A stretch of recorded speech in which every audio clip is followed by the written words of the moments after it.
Hello everyone. നിങ്ങളുടെ പ്രിയപ്പെട്ട ഒരാള് സംസാരത്തിന്റെ ഇടയിൽ വാക്കുകൾ തപ്പുന്നതായി, വാക്കുകൾ പറയാൻ ബുദ്ധിമുട്ടുന്നതായിട്ട് എപ്പോഴെങ്കിലും ശ്രദ്ധിച്ചിട്ടുണ്ടോ? അല്ലെങ്കിൽ നിങ്ങൾ തന്നെ ശബ്ദത്തിന് ആഴ്ചകളോ മാസങ്ങളോ ആയിട്ട് കരകരപ്പുള്ളതായിട്ട് തോന്നിയിട്ടുണ്ടോ? ഫാമിലിയിൽ ആർക്കെങ്കിലും സ്ട്രോക്ക് വന്നിട്ട് ഇനി എന്ത് ചെയ്യണമെന്ന് ആശങ്കപ്പെട്ടിരുന്നിട്ടുണ്ടോ? അപ്പോൾ ഇന്നത്തെ വീഡിയോയിൽ നമുക്ക് കാണാം എപ്പോഴൊക്കെയാണ് ഒരു സ്പീച്ച് തെറപ്പിസ്റ്റിന്റെ സഹായം തേടേണ്ടത്, എങ്ങനെ സഹായം തേടാം, എന്തൊക്കെ ലക്ഷണങ്ങളാണ് നമ്മൾ കൂടുതൽ ശ്രദ്ധിക്കേണ്ടത്, സ്പീച്ച് തെറപ്പി ഇവാലുവേഷൻ എങ്ങനെയായിരിക്കും, അതുപോലെ തന്നെ തെറപ്പി എങ്ങനെയായിരിക്കും എന്നൊക്കെ. ആദ്യം തന്നെ ഒരു തെറ്റിദ്ധാരണ മാറ്റാം. പലരും കരുതുന്നത് സ്പീച്ച് തെറപ്പി എന്നത് കുട്ടികൾക്ക് വേണ്ടി മാത്രമുള്ള ഒന്നാണെന്നാണ്. വാസ്തവത്തിൽ ഇത് എല്ലാ ഏജ് ഗ്രൂപ്പിനും യൂസ്ഫുൾ ആണ്.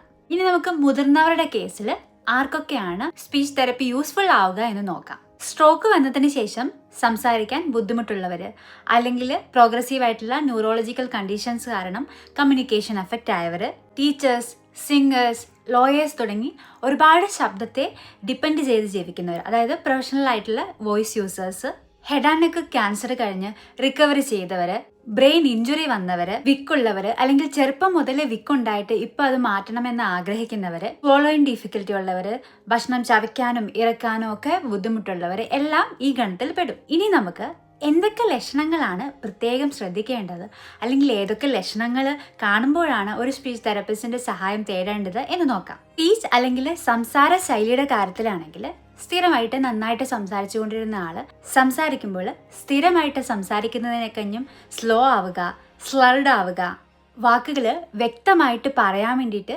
ബുദ്ധിമുട്ടുണ്ടാവുക, പതിവില്ലാതെ സംസാരത്തിന്റെ ഇടയിൽ വിക്ക് വരിക, ഈ ലക്ഷണങ്ങളൊക്കെ ഉണ്ടെങ്കിൽ പ്രത്യേകം ശ്രദ്ധിക്കണം. ഇനിയിപ്പോൾ ലാംഗ്വേജിന്റെ കേസിലാണെങ്കിൽ പെട്ടെന്ന് സംസാരിക്കുമ്പോൾ വാക്കുകളൊന്നും കിട്ടാതെ പോവുക, സംസാരം മുറിഞ്ഞു പോവുക, സംസാരത്തിനിടയിൽ തെറ്റായ വാക്കുകൾ ഉപയോഗിക്കുക, മറ്റുള്ളവര് പറയുന്നത് മനസ്സിലാക്കിയെടുക്കാൻ ബുദ്ധിമുട്ട്, എഴുതാനും വായിക്കാനും ബുദ്ധിമുട്ട്, ആളുകളുടെയും സാധനങ്ങളുടെയും ഒക്കെ പേരുകൾ മറന്നു പോവുക, ഈ ലക്ഷണങ്ങളൊക്കെ ഉണ്ടെങ്കിലും പ്രത്യേകം ശ്രദ്ധിക്കണം. ബ്രെയിൻ ഇഞ്ചുറി വന്നവരിൽ അല്ലെങ്കിൽ സ്ട്രോക്ക് കഴിഞ്ഞവരിലാണ് ഇത്തരം ലക്ഷണങ്ങൾ സാധാരണയായിട്ട് കൂടുതലായി കാണുന്നത്.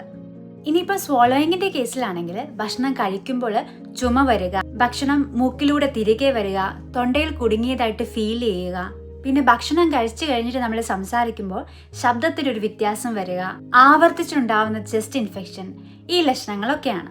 ഇനിയിപ്പം നമ്മുടെ ശബ്ദത്തിന്റെ കേസിലാണെങ്കിൽ 2 അതിലധികമോ ആഴ്ചകളായിട്ട് ശബ്ദത്തിൽ ഒരു കരകരപ്പ്, ശബ്ദം കുറഞ്ഞു വരിക, സംസാരിക്കുമ്പോൾ വേദന, സ്ട്രെയിൻഡ് ആയിട്ടുള്ള വോയിസ്, ഈ ലക്ഷണങ്ങളൊക്കെ ശ്രദ്ധിക്കണം. ഇനി ഈ പ്രശ്നങ്ങളൊക്കെ ഉള്ളവര് എങ്ങനെ ഒരു സ്പീച്ച് തെറപ്പിസ്റ്റിന്റെ സഹായം തേടാം? നമുക്ക് ഡയറക്റ്റ് ആയിട്ട് തന്നെ ഒരു സ്പീച്ച് തെറപ്പിസ്റ്റിനെ കൺസൾട്ട് ചെയ്യാം.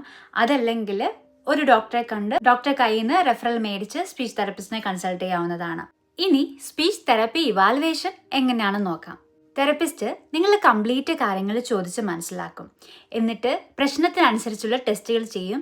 ഇനിയിപ്പോൾ കൂടുതൽ ടെസ്റ്റുകൾ വേണമെന്നുണ്ടെങ്കിൽ അതിന് നിങ്ങളെ റെഫർ ചെയ്യും. അതുപോലെ തന്നെ ഈ ടെസ്റ്റുകളുടെ എല്ലാം ബേസിൽ നിങ്ങളെ യഥാർത്ഥ പ്രശ്നം എന്താണെന്നും അതിനുള്ള പരിഹാരങ്ങളും നിങ്ങൾക്ക് കറക്റ്റായിട്ട് എക്സ്പ്ലെയിൻ ചെയ്തു തരും. സ്പീച്ച് തെറപ്പി നിങ്ങൾക്ക് അനിവാര്യമാണോ, ഏകദേശം എത്ര കാലം വേണ്ടി വരും, അതിന് എത്ര കോസ്റ്റ് ആവും, അതിൽ എന്തൊക്കെ കോഴ്സിലാണ് വർക്ക് ചെയ്യുക, കൂടാതെ വീട്ടിൽ എന്തൊക്കെ കാര്യങ്ങൾ നിങ്ങൾക്ക് ചെയ്യാം, ഇത്തരം കാര്യങ്ങളെല്ലാം നിങ്ങൾക്ക് പറഞ്ഞു തരും.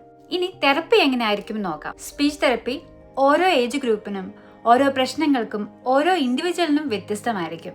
നിങ്ങളുടെ പ്രശ്നത്തിനനുസരിച്ചുള്ള ശരിയായ സൊല്യൂഷൻസ്, എക്സസൈസുകൾ, ഹോം ട്രെയിൻ പ്രാക്ടീസ് എല്ലാം സ്പീച്ച് തെറപ്പിസ്റ്റ് നിങ്ങളെ ഗൈഡ് ചെയ്യും. പക്ഷെ അത് എഫക്റ്റീവ് ആണെങ്കിൽ അത് പ്രോപ്പറായിട്ട് നിങ്ങളും ഫോളോ ചെയ്യണം. ഇനിയിപ്പോൾ കുട്ടികളുടെ കേസിലാണെങ്കിൽ എപ്പോഴൊക്കെ സ്പീച്ച് തെറപ്പി വേണമെന്ന് പല വീഡിയോകളിലൂടെയും നമ്മൾ പറഞ്ഞു കഴിഞ്ഞു. അപ്പോൾ ഈ പറഞ്ഞ ലക്ഷണങ്ങളൊക്കെ ആർക്കെങ്കിലും ഉണ്ടെങ്കിൽ തീർച്ചയായിട്ടും ഒരു തെറപ്പിസ്റ്റിന്റെ സഹായം തേടി നിങ്ങളുടെ പ്രശ്നങ്ങൾക്ക് പരിഹാരം കാണാവുന്നതാണ്.